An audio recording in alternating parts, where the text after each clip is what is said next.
کامیاب کون ہے اور ناکام کون ہے؟ اس کو قرآن نے مختلف انداز میں بیان کیا ہے۔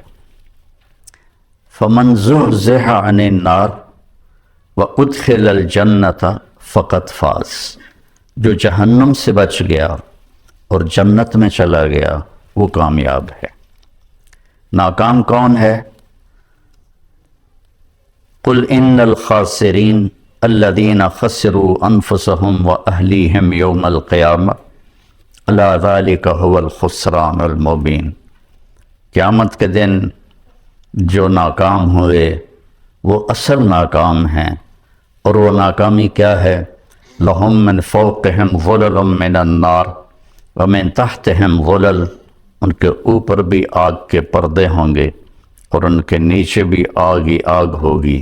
ذَلِكَ يُخَوَّفُ اللَّهُ بِهِ عِبَادَهُ يَا عِبَادِ فَاتَّقُونِ، میرے بندو اللہ تمہیں اس ناکامی سے ڈراتا ہے، اپنے آپ کو اس سے بچا لو۔ تو ایک جگہ اللہ تعالیٰ نے، چونکہ انسان جو دیکھتا ہے نا وہ اس کا اثر لیتا، سب سے زیادہ جو انسان متاثر ہوتا ہے دیکھنے سے متاثر ہوتا ہے، اور اس کی جو میموری ہے وہ بھی دیکھنے سے ہی خراب ہوتی ہے۔ اب اندھوں کو دیکھو، ان کی اتنی زبردست میموری ہوتی ہے۔ میرے بھائی کا پوتا ہے، وہ پیدائشی نابینا ہے، صرف ہم اس کو ہاتھ لگاتے ہیں تو وہ بتا دیتا ہے کون ہے۔ اپنے دادا کو کہتا ہے مٹھو دادا، اور میں ہاتھ لگاؤں تو مجھے کہتا ہے بڑے دادا۔ کوئی نوکر ہاتھ پکڑ لے تو اس کا نام بتا دیتا ہے۔ تو انسان دیکھنے سے اثر لیتا ہے، اتنی بڑی گاڑی، اتنا بڑا کاروبار، اتنا بڑا بیلنس، اتنے زیور اور اتنے یہ اتنے وہ، تو ایک حسرت پیدا ہوتی ہے۔ تو اللہ اس سے آگے دکھانا چاہتا ہے، وہ ہے آخرت۔ آج ہم گئے تھے عثمان خان کی قبر پر، پھر روحان خان کی قبر پر، پھر اس کے بیٹے مراد اول کی قبر پر، پھر اس کے بیٹے بایزید کی قبر پر، پھر اس بایزید کے بیٹے تو گم آ گئے تھے، تو اس کے بعد اس کے پوتے مراد ثانی کی قبر پر، پھر وہاں خاموشی کے سوا کچھ بھی نہیں تھا، اور کیا ان کے ڈنکے بجتے تھے، اور دنیا کی سب سے بڑی حکومت کے یہ مالک تھے۔ تو اللہ تعالیٰ نے یہ بات سمجھانے کے لیے کامیاب کون ہے، ناکام کون ہے، اس کے لیے جو طرز اختیار کیا ہے۔ اب ہمارے ماحول میں ہے، جب ہماری بات میں ہم وزن پیدا کرنا چاہیں تو ہم قسم اٹھاتے ہیں، اللہ کی قسم، اور کہیں جب جھگڑے ہوتے ہیں تو اس میں بھی وہ قسم اٹھواتے ہیں کہ آپ قسم اٹھائیں، وہ جھوٹی بھی اٹھا دے تو اس کو چھوڑ دیتے۔ اور ہمارے پنجاب میں، ہمارے ملک میں چونکہ جھوٹ بہت بولا جاتا ہے، تو ایک اور رواج ہے کہ ہمیں اس کی قسم کا اعتبار نہیں، اس کی جگہ فلاں آدمی قسم اٹھائے تو پھر ہم مانیں گے۔ تو قسم سے وہ بات مضبوط ہو جاتی ہے، وزنی ہو جاتی ہے۔ اب اللہ تعالیٰ کو اپنی بات کو وزنی کرنے کے لیے قسم اٹھانے کی کیا ضرورت، جبکہ وہ کہہ رہا ہے وَمَنْ أَصْدَقُ مِنَ اللَّهِ قِيلًا، کہ تمہارے اللہ سے سچا کوئی ہے ہی نہیں۔ اور شروع میں ہی الف لام میم ذالک الکتاب لا ریب فیہ، شک سے بالاتر ہے۔ پھر اگر اللہ قسم اٹھاتا ہے تو چونکہ ہمارے آپس میں جو ہمارا جو رواج ہے اور ہماری جو عادات ہیں اس میں ہم قسم اٹھواتے ہیں، تو اللہ نے اسی کو سامنے رکھتے ہوئے کہیں ایک قسم اٹھائی ہے، والعصر، ان الانسان لفی خسر، کہیں دو قسمیں اٹھائی ہیں، والضحیٰ واللیل اذا سجا، کہیں تین قسمیں ہیں، واللیل اذا یغشا والنہار اذا تجلی وما خلق الذکر والانثی، کہیں چار قسمیں ہیں، والسماء ذات البروج والیوم الموعود وشاہد ومشہود، کہیں پانچ قسمیں ہیں، والفجر ولیال عشر والشفع والوتر واللیل اذا یسر۔ تو مثلا آپ مجھے سمجھتے ہیں کہ میں بہت کوئی بڑا عالم ہوں اور بہت نیک آدمی ہوں، اور میں آپ کے سامنے قسمیں اٹھانا شروع کر دوں اپنی بات پر سچا ثابت کرنے کے لیے، تو آپ خود بول پڑو گے مولانا صاحب ہمیں تو ویسے ہی آپ کی بات پہ اعتماد ہے، آپ اتنی قسمیں کیوں اٹھا رہے ہیں؟ تو ایک مضمون کے کامیاب کون ہے اور ناکام کون ہے، اس پر اللہ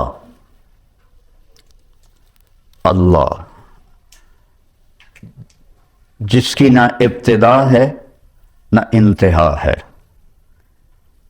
اس کا اول کوئی نہیں، اس کا آخر کوئی نہیں، وہ کسی زمانے میں نہیں ہے، کسی جگہ میں نہیں ہے۔ اللہ لا الہ الا ہو، یہ دعویٰ ہے کہ اللہ ایک اکیلا ہے، معبود اس کے سوا کوئی نہیں۔ آگے اس کی ساری دلیلیں ہیں کہ تو پھر وہ کیسا ہے، تو کہتا ہے لا تاخذہ سنۃ ولا نوم، وہ سونے سے پاک ہے، وہ اونگنے سے پاک ہے۔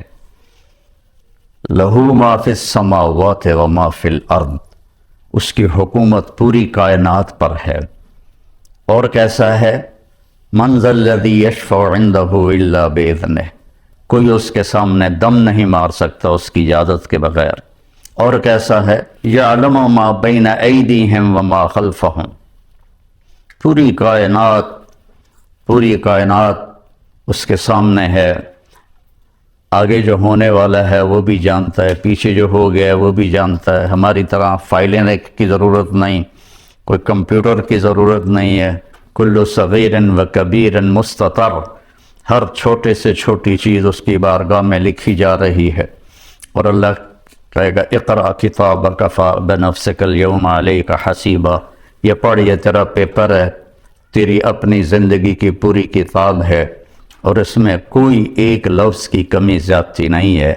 اتنی بڑی طاقت والا اللہ جو اپنی ذات کی ایک مثال دیتا ہے کہ میری تعریف کے لیے سمندر کو سیاہی بناؤ، لو کان البحر مدادا، اور میں نے تقریباً سارے سمندروں میں تھوڑا تھوڑا سفر کیا ہوا ہے، تو 7 سمندر جو پیسیفک ہے وہ 14,000 کلومیٹر لمبا ہے۔ تو دنیا میں 71% سمندر کا پانی ہے اور 29% زمین ہے، اس میں پہاڑ ہیں، جنگل ہیں۔ اور اللہ کہتا ہے سارے کو سیاہی بناؤ، اور پھر میں تمہارے ہاتھ میں یہ جتنے درخت ہیں، آپ نے دیکھا کتنے درخت ہیں، کہ ان کو میں قلم بنا کے تمہارے ہاتھ میں پکڑا دیتا ہوں اور اس پر اپنا علم دیتا ہوں، پھر تمہیں کہتا ہوں میری تعریف لکھو۔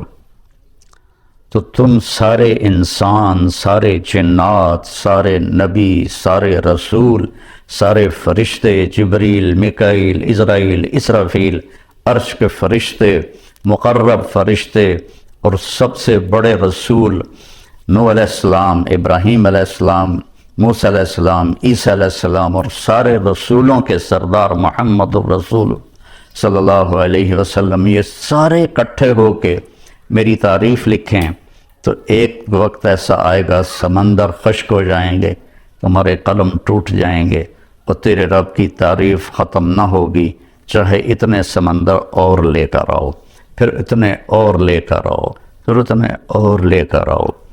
کیوں؟ کہ جتنا بھی لے کر آئیں اس کی ایک لمٹ ہے، اور اللہ تو لمٹ سے بالا تر ہے، اس کے تو کوئی لمٹ کوئی نہیں۔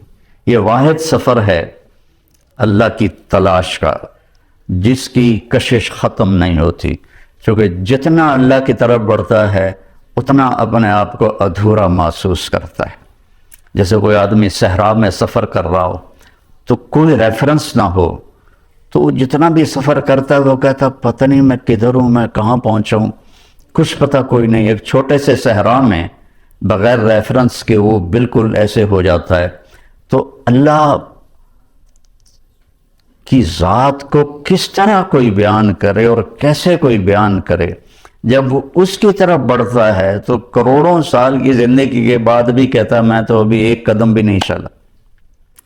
اب یہ اللہ 11 قسمیں اٹھائے تو آپ کا کیا خیال ہے؟ 11 قسمیں، 10 اور 1 11 قسمیں اس پہ اٹھائے کہ کامیاب کون ہے ناکام کون ہے، تو اس مضمون میں کتنی طاقت پیدا ہو جائے گی۔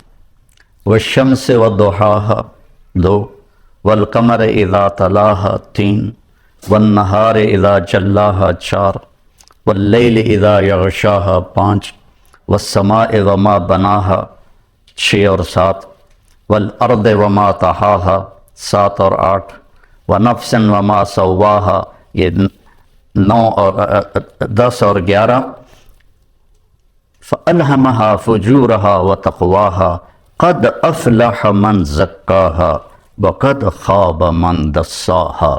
میرے بندے مجھے سورج و شمس، سورج کی قسم اور سورج کی روشنی کی قسم 2، مجھے چاند کی قسم والقمر اذا تلاها، مجھے دن کی قسم اذا جلاها، مجھے رات کی قسم اذا یغشاها، مجھے آسمان کی قسم اور آسمان کے رب کی قسم، یہاں اپنے آپ کو لے کر آئے، مجھے زمین کی قسم اور زمین کے رب کی قسم، مجھے تیری جان کی قسم، تیری جان کے بنانے والے رب کی قسم۔ یہ 11 قسموں کے بعد کہتا ہے اپنے آپ کو ٹھیک کر لے تو کامیاب ہے، اور اپنے آپ کو تو نے غفلت میں ڈال دیا تو ناکام ہے۔ تیری کامیابی بھی تیرے اندر ہے اور تیری ناکامی بھی تیرے اندر ہے، باہر سے اس کا تعلق ہی کوئی نہیں ہے۔ ہماری وہاں کی سرائکی کا شعر ہے، دل دریا سمندروں ڈوگے، کون دلاندیاں جانے ہو، وچے بیڑے وچے جھیڑے، وچے ونج مہانے ہو، کہ ساری کامیابیاں ناکامیاں تمہارے اندر ہیں، باہر کچھ بھی نہیں ہے۔ 11 قسمیں اللہ اٹھائے۔ اس کا سکیچ مجھے یوں نظر آتا ہے کہ اللہ کہتا ہے میرا بندہ وشمس وضحاها، مجھے سورج اور اس کی روشنی کی قسم، کامیابی تیرے اندر ہے ناکامی تیرے اندر ہے، مانتے ہو؟ کہتا دل نہیں مانتا۔ ادھر تو بڑی بڑی گاڑیوں والے ہیں اور آئے تھے وہ فیکٹریوں میں کام کرنے اور وہ بڑے بڑے نواب بنے بیٹھے ہیں، دل نہیں مانتا۔ پھر اللہ کہتا ہے والقمر اذا تلاها، مجھے چاند کی قسم جب وہ پیچھے آتا ہے، کامیابی تیرے اندر ہے ناکامی تیرے اندر ہے۔ سمجھ میں آئی ہے بات؟ کہتا نہیں آئی۔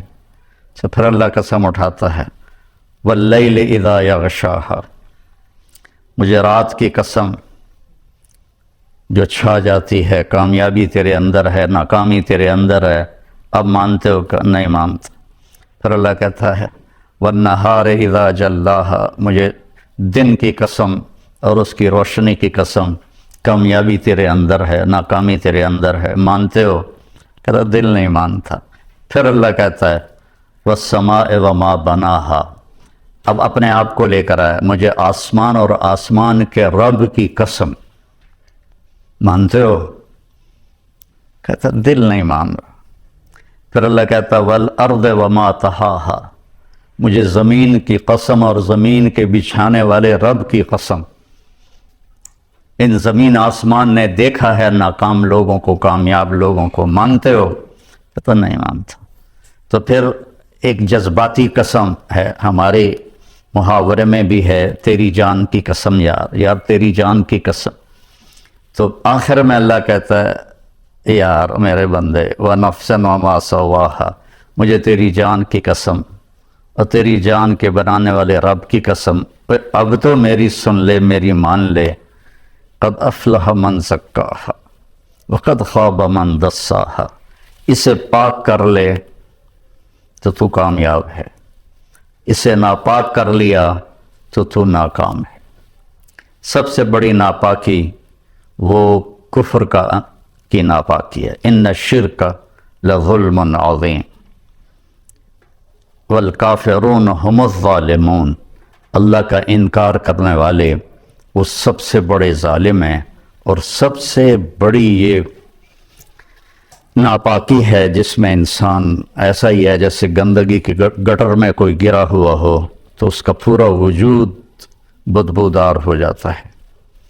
اور قد افلح من زکاہا، اور جو اس کو پاک کرتا ہے، اور دوسری جگہ اللہ تعالیٰ نے فرمایا قد افلح من تزکا وذکر اسم ربہ فصلی، ایمان کے بعد جو چیز انسان کو پاک کرتی ہے وہ نماز ہے۔ ایمان کے بعد جو چیز انسان کو پاکیزہ بناتی ہے وہ نماز ہے۔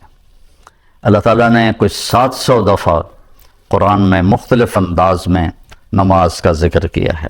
اقیموا الصلاۃ وآتوا الزکاۃ 10 دفعہ تو یہ آیا ہے، 68 دفعہ لفظ صلاۃ قرآن میں آیا ہے، اور 700 دفعہ قرآن میں نماز کا ویسے ذکر آیا ہے۔ والقانتین والقانتات، اس سے نماز مراد ہے۔ تو ایمان کے بعد سب سے بڑی جو چیز ہے وہ سجدہ ہے جو انسان کو پاکیزہ بناتا ہے۔ تو یہ کامیابی آپ موت کے وقت ساتھ لے کر جائیں گے۔ اور جو آپ باہر لوگوں کو دیکھ رہے ہیں کہ بل گیٹ نے اتنا بنا لیا، اور یا قطر کے شہزادوں نے اتنا ہے ان کے پاس، ایک دفعہ قطر کے یہ جو ابھی ہے تمیم، اس کا والد حمد، جب وہ تھا امیر تو اس نے ہماری ضیافت کی، تو اس کے محل میں ہم گئے تو ایسے لائن میں دنیا کی جو سب سے قیمتی گاڑیاں تھیں وہ اس طرح کھڑی تھیں جیسے پاکستان میں موٹر سائیکل نہیں کھڑے ہوتے مسجد کے باہر، ایسے کھڑی تھی۔ پورے پاکستان کا بجٹ شاید تھا جو وہاں گاڑیاں کھڑے تھے۔ لیکن موت کے وقت وہ ایک چھوٹی سی چارپائی پہ اٹھا کے اس کو زمین میں دبا دیا جائے۔ ایک دفعہ ہماری جماعت گئی ایک گاؤں میں، تو مسجد تھی چھوٹی، تو اس کے ایک کونے میں وہ جنازے والی چارپائی پڑی تھی۔ تو ایک ساتھی کو لازمی اس پہ سونا تھا چونکہ جگہ تنگ تھی، اور سردیوں کے دن تھے، یہ بھی نہیں باہر سو جائیں، تو کوئی بھی نہیں سو رہا۔ تو میں نے کہا میں سوتا ہوں۔ میں نے بڑی دلیری دکھائی، میں سو گیا، مجھے ساری رات نیند نہیں آئی۔ میں کہا ہونے آیا اسرائیل، ہونے آیا اسرائیل۔ ساری رات میں جاگتا رہا، یہ نیند نہیں ہے۔ لیکن جس نے اپنے من کو پاکیزہ کر لیا ہے تو وہ تو سب کچھ اپنے ساتھ لے کے جائے گا نا، کوئی چیز اس کے پیچھے نہیں رہے گی، سب کچھ اس کے ساتھ جائے گا۔ تو جس نے اس جہان کو بنایا اور اپنی ذات سے غافل رہا تو اس کو تو مرتے ہوئے حسرت کے سوا کچھ بھی نہیں ہوگا۔ تو میرے اللہ نے مردوں اور عورتوں کے لیے ایک ہی پیمانہ بنایا ہے کامیابی کا، مالدار کے لیے، غریب کے لیے، امیر کے لیے، کہ اس سر سے لے کر پاؤں تک اپنے وجود کو اللہ کی مرضی میں ڈھال دیں۔ وہ چند چیزیں ہیں، 5 نمازیں ہیں، اس میں غفلت نہ ہو، کبھی قضا ہو جائے تو سونے سے پہلے پڑھ لے۔ سال کے بعد روزے آتے ہیں جو ہماری پورے باڈی کی اوور آلنگ کر دیتے ہیں، اور اس کے بعد پھر نوافل ہیں، وہ اللہ نے آپ سے مانگے نہیں۔ ٹوٹل جو اللہ نے ہم سے حساب لینا ہے وہ 17 رکعات ہیں، جو فرض کی 17 رکعات ہیں، 2 فجر کے، 4 ظہر کے، 4 عصر کے، 3 مغرب کے اور 4 عشاء کے، ان 17 رکعات کا حساب ہے۔ باقی ہے اضافہ، کہ جب کسی کی نماز قیامت کے دن تھوڑی ہو جائے گی تو اللہ فرمائے گا دیکھو نفل ہیں، تو وہ نفل ہوں گے تو اس سے وہ کمی اس کی وہ پوری کر دی جائے گی۔ تو اس لیے میرے نبی نے 12 نوافل مستقل ساری زندگی پڑھے، سفر کے علاوہ گھر پر، جن کو ہم سنت موقدہ کہتے، اور ایک آپ نے اشراق کے 2 نفل ساری زندگی پڑھے، اور ایک تہجد آپ نے ساری زندگی پڑھی، اور 11 رکعت، اپنی امت پہ مشقت کو نہیں ڈالا، 11 رکعت۔ عبادت کی کثرت مطلوب نہیں ہے، اچھے اخلاق اور لوگوں کی خدمت و محبت اور ان کے لیے خیر خواہی یہ مطلوب ہے۔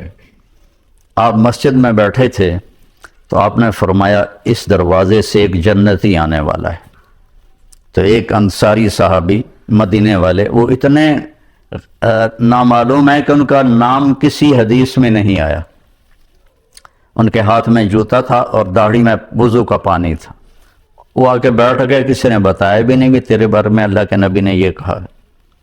اگلے دن آپ اسی مجلس میں تھے تو آپ نے فرمایا اس دروازے سے ایک جنتی آ رہا ہے، تو وہی صحابی جو کل آئے تھے اور اسی شکل میں جوتا ہاتھ میں داڑھی کا وضو کے پانی سے وہ پانی، وہ آ کے بیٹھ گئے۔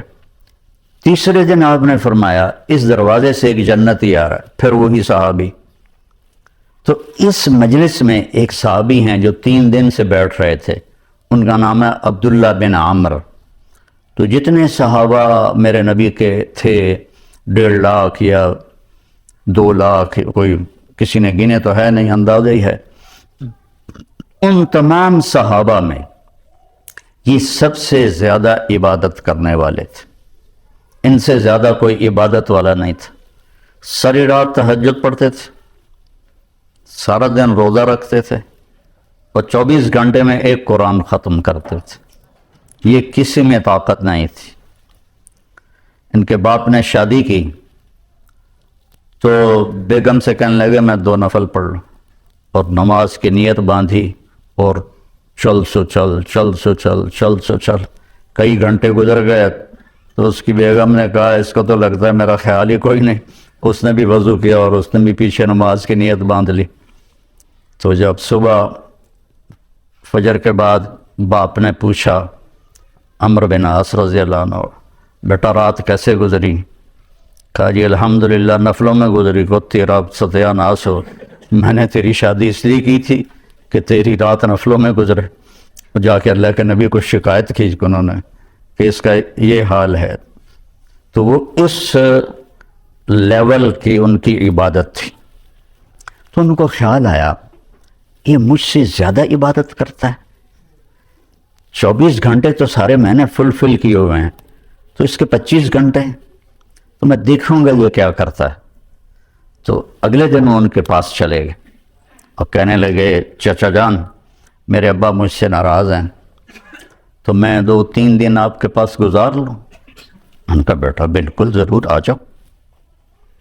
تو وہ اب عشاء کے بعد وہ جلدی سے انہوں نے چادر اوپر لی اور اس میں تھوڑا یوں سوراخ بنا کے نا ان کو دیکھنے لگے کہ اب یہ کیا کرشمہ کرتے ہیں، وہ ساری رات کا لمبا سجدہ کریں گے یا ساری رات کا رکوع کریں گے یا ساری رات روتے رہیں گے، کیا کریں گے؟ تو ایسے دیکھ رہے۔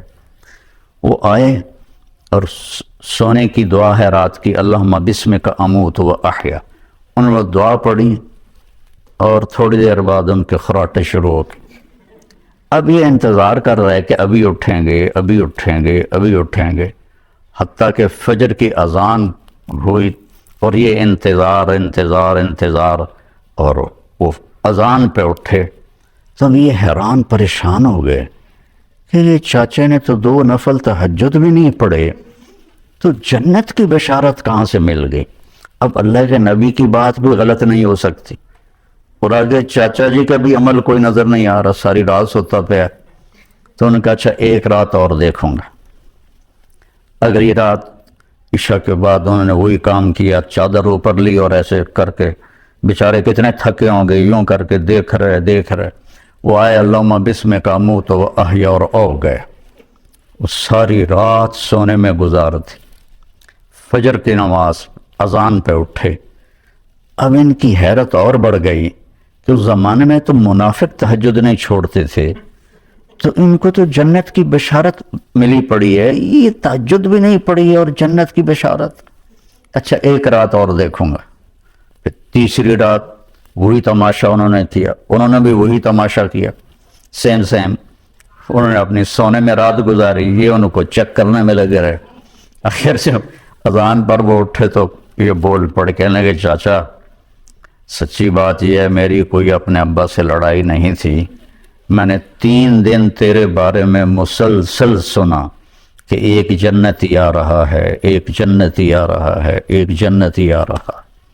اللہ کے نبی نے تیرے بارے میں فرمایا، تو میں دیکھنے آیا تھا کہ آپ کیا کرتے ہیں، تو آپ تو ساری رات سوتے رہتے ہیں، تو یہ کیا چکر ہے؟ اللہ کے نبی کی بات بھی غلط نہیں ہو سکتی، وہ تیرے پاس پلے بھی کچھ نہیں ہے جس کو وہ سمجھ رہے تھے کہ کچھ بندگی عبادت۔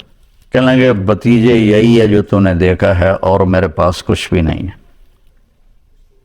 تو وہ نہ بوجھل قدموں سے واپس، چونکہ وہ 2 چیزوں کو آپس میں جوڑ بٹھانا ان کو نظر نہیں آ رہا کہ ادھر جنت کی بشارت ہے، ادھر ساری رات کا سونا ہے۔ جب میں نے پہلے بتایا کہ اس زمانے میں تو منافق تہجد نہیں چھوڑتے تھے کہ پتہ نہ چل جائے، تو یہ ساری رات سو کے یہ کیسے جنت کیسے مل گئی؟ جب وہ دروازے تک پہنچے نا تو کہنے لگے بھتیجے ادھر آؤ تو میں اندر کی بات بتاؤں۔ تو انہوں نے کہا یہ بتائیں۔ تو کہنے لگے یہ جو دل ہے نا اس میں کسی کی نفرت کوئی نہیں، اس دل میں کسی کی نفرت کوئی نہیں، اور مجھے کسی سے حسد کوئی نہیں ہے۔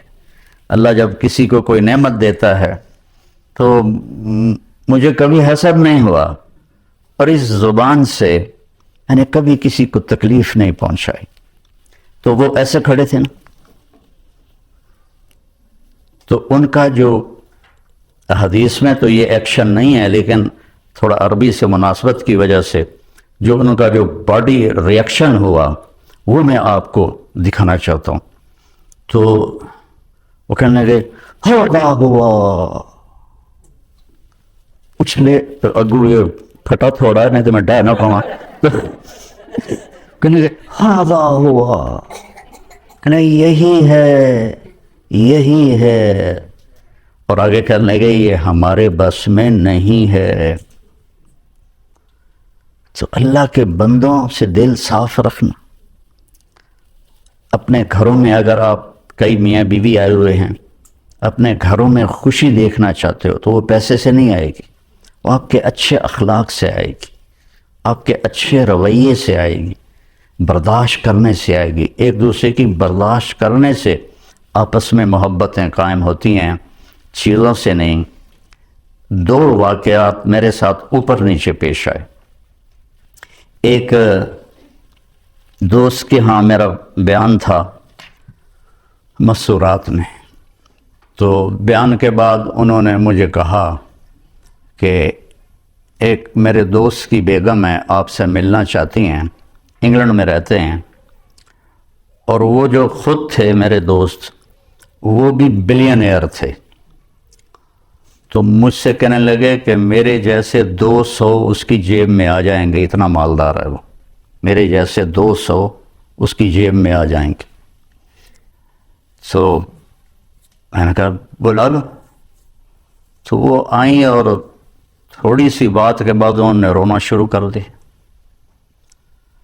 کہنے لگے لوگ سمجھتے ہیں میں بڑی خوش قسمت ہوں، بہت بڑے مالدار کی بیگم ہوں، لیکن میں اس دولت کو کیا کروں، میرے خاوند کا رویہ ہی ٹھیک نہیں ہے۔ لوگ میری گاڑی دیکھتے ہیں، میرے کپڑے دیکھتے ہیں، لیکن میرا دل تو اللہ ہی دیکھتا ہے اور تو کوئی نہیں دیکھتا۔ میرے خاوند کا جو سرد رویہ ہے اس نے میری زندگی حرام کر دی۔ چند دن کے بعد میں کراچی جا رہا تھا تو مجھے دیکھ کر ایک نوجوان میرے پاس آ گیا، کہنے لگا مولانا آپ سے ایک بات کرنی۔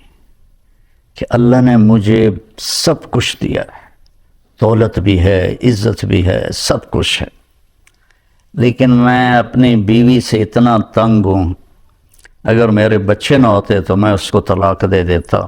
اس کی زبان 30 فٹ لمبی ہے۔ میں کیا رکھ دی کتنے 3 فٹ جڑے تو اس کی زبان 30 فٹ لمبی ہے۔ تو یہ دو تصویر کے رخ ہیں، ایک خامند کی بد اخلاقی سے عورت رو رہی ہے، اور ایک جگہ عورت کی بد اخلاقی سے خامند رو رہا ہے، اور وہ کہہ رہا ہے بچے نہ ہوتے تو میں طلاق دے دیتا۔ تو اپنے گھروں میں اگر آپ خوشی دیکھنا چاہتے ہیں تو اپنی زبان کا بول میٹھا کریں اور ایک دوسرے کی برداشت کرنا سیکھیں۔ میرے نبی کا فرمان ہے سب سے بہترین گھونٹ اور سب سے میٹھا گھونٹ جو انسان پیتا ہے وہ غصے کا گھونٹ ہے جس کو وہ پی لیتا ہے۔ اچھا، غصے کو پینے سے کیوں تشبیہ دی؟ برداشت کرنا نہیں کہا، پینے سے، کہ عرب میں پانی کوئی نہیں، اور پانی کے پیچھے 3 دن کا سفر کر کے وہ مشکیزوں میں پانی بھر کے لاتے ہیں، تو پانی کی حفاظت وہ اپنی جان سے بھی زیادہ کرتے ہیں، تو ایک گھونٹ کے لیے بھی وہ ترستے ہیں۔ تو میرے نبی نے تشبیہ دی غصے کے برداشت کرنے کو پانی سے، کیونکہ پانی کا گھونٹ اگر مل جائے تو زندگی بچے گی نہ کہ بچے گی، کہ غصے کو پی جاؤ تو تمہاری گھر کی ساری زندگی خوبصورت ہو جائے گی، بچ جائے گی۔ اور ایک صحابی آئے، یا رسول اللہ من اسلام، اسلام کیا ہے؟ آپ نے فرمایا اچھے اخلاق۔ وہ دیہاتی تھا، یہاں سے اٹھا اور ادھر آ کے بیٹھ گیا۔ یا رسول اللہ مت دین، دین کیا ہے؟ آپ نے کہا اچھے اخلاق۔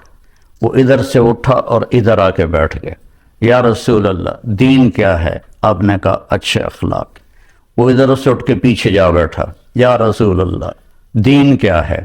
اور ہمارے نبی کی عادت تھی جب آپ کو کوئی متوجہ کرتا تھا تو آپ ایسے نہیں ہوتے، مثلا ادھر یہ عبدالوہاب بیٹھا ہوا ہے، یہ مجھے کہے مولانا تو میں اتنا ہی کروں گا جی، لیکن ہمارے نبی کی عادت تھی جب آپ کو کوئی بلاتا تھا ادھر سے تو آپ پہلے یوں ہوتے تھے، اس کو اپنا سینہ دیتے تھے، پھر کہتے تھے جی فرمائیے۔ کوئی ادھر سے بلاتا تھا تو آپ ایسے نہیں کرتے تھے، بلکہ آپ پورا اس کی طرف مڑتے تھے اور پھر کہتے تھے جی فرمائیے۔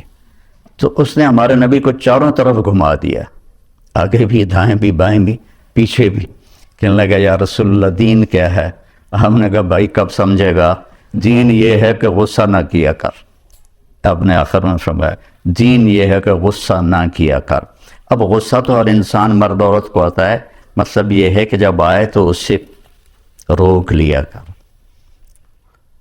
غصے میں صحیح بولنا انسان کے بس میں نہیں ہے، صرف انبیاء کو یہ طاقت ہے کہ وہ غصے میں بھی صحیح بولتے ہیں۔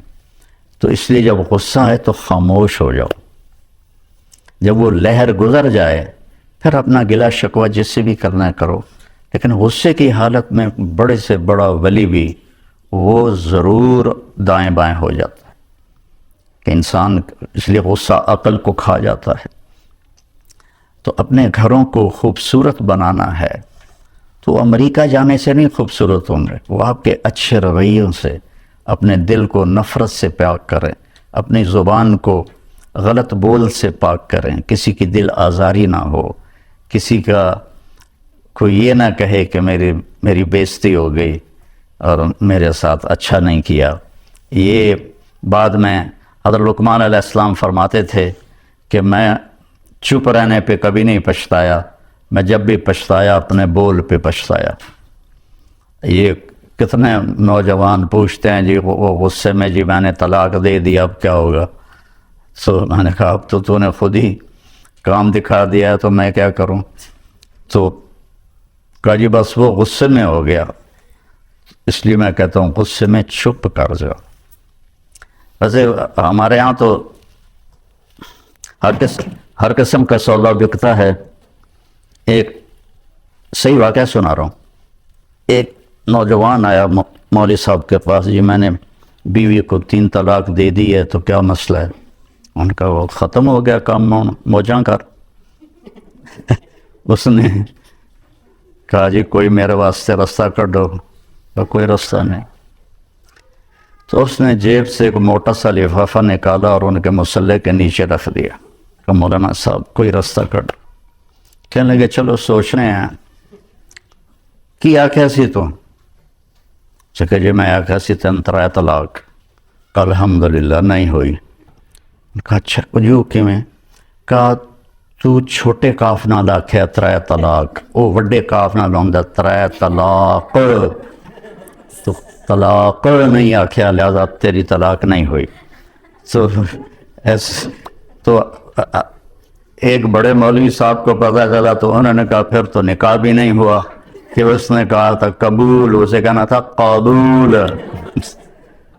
تو اپنے گھروں کو آباد رکھنا ہے نا تو اپنے اخلاق اچھے کرو، اپنا بول میٹھا کرو، برداشت کرنا سیکھو، اپنے بچوں کو سکھاؤ، چونکہ وہاں کی لائف کیا پوری دنیا میں یہ ہے کہ برداشت ختم ہے۔ تھوڑی تھوڑی باتوں پہ طلاق ہو رہی ہے، تھوڑی تھوڑی باتوں پہ لڑائیاں ہو رہی ہیں، تو اپنے خاص طور پر اپنی بچیوں کو صبر کرنا سکھاؤ، انہیں سمجھاؤ کہ انڈیا پاکستان کے لوگ جہاں بھی ہیں نا، ان کا سسرالی معاشرہ کوئی اچھا نہیں ہے، ان کی عادتیں تبدیل نہیں ہوئیں، وہ جہاں بھی گئے ہیں۔ تو اپنی بیٹیوں کو، اپنے بچوں کو سمجھاؤ کہ کسی کی بیٹی کو ساتھ لے کے چلنا ہے تو کیسے چلنا ہے۔ ہم ان کی تعلیم دیکھتے ہیں، یہ کر لیا، وہ کر لیا، PhD کر لی، اب کاروبار سنبھال لیا، اب اس کی شادی کر لو، لیکن یہ کیا کسی کی بیٹی کو عزت دے سکتا ہے؟ ایک حدیث میں آتا ہے اللہ کے نبی نے فرمایا کہ میرے مدینے کے صحابہ بہت اچھے لوگ ہیں۔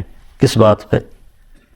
جہاد کرتے ہیں، تہجد پڑھتے ہیں، روزے رکھتے ہیں، نہیں کہ یہ بڑے اچھے لوگ ہیں، جب کسی کی بیٹی کو شادی کر کے لاتے ہیں تو اسے محسوس نہیں ہونے دیتے کہ ماں باپ کے گھر میں ہے یا سسرال کے گھر میں ہے۔ تقوی و اہل المغفرہ، اے میرے مولا تیرے فضل و کرم سے ہم جمع ہوئے، تیرے فضل و احسان سے یہ سب کچھ یا اللہ سنا گیا، سنایا گیا۔ اے اللہ ہمارے قول و فعل میں بہت تضاد ہے، اے بادشاہوں کے بادشاہ اپنے فضل و کرم سے ہمارے اندر میں اپنی محبتیں اتار دے، جو ہم زبان سے کہہ رہے ہیں ہمارے سینے میں اتار دے، جو ہم زبان سے کہہ رہے ہیں ہمارے اعضاء و جوارح میں اس کو زندہ کر دے۔ اے میرے مولا اپنے محبوب کی جیتی جاگتی زندگی ہمارے اندر اتار دے، اے میرے مولا اپنے محبوب کی پسندیدہ زندگی ہماری پسند بنا دے۔ اے میرے مولا ہم اندر سے چاہتے ہیں اور یہ ماحول رکاوٹ بن جاتا ہے، ہم کمزور ہیں، ایمان کچے ہیں، نیتیں کرنے کے باوجود بھی توڑ بیٹھتے ہیں۔ اے میرے مولا ہم تیرے سامنے اس رات کا ایک پہر گزر چکا ہے جب کہ تیرا عرش بھی پہلے آسمانوں پہ آیا ہوا ہے اور تیری رحمت کے در بھی کھلے ہوئے ہیں، اور تو ہمیں 100% یقین ہے کہ تو ہمیں محبت سے دیکھ رہا ہے۔ اے میرے مولا ہم تیرے بندے ہیں، بے شک عمل کے گندے ہیں، تیرے محبوب کے امتی ہیں، بے شک ہماری نیتیں کھوٹی ہیں، پر اے میرے مولا ہم تیرے وحدہ لا شریک مانتے ہیں۔ MTJ اسپیچز آپ کے لیے لا رہا ہے مولانا طارق جمیل صاحب کے لیٹسٹ بیانات۔ ہمارے چینل کو سبسکرائب کریں اور بیل کے آئیکن کو پریس کریں تاکہ نئے آنے والے بیانات آپ سن سکیں۔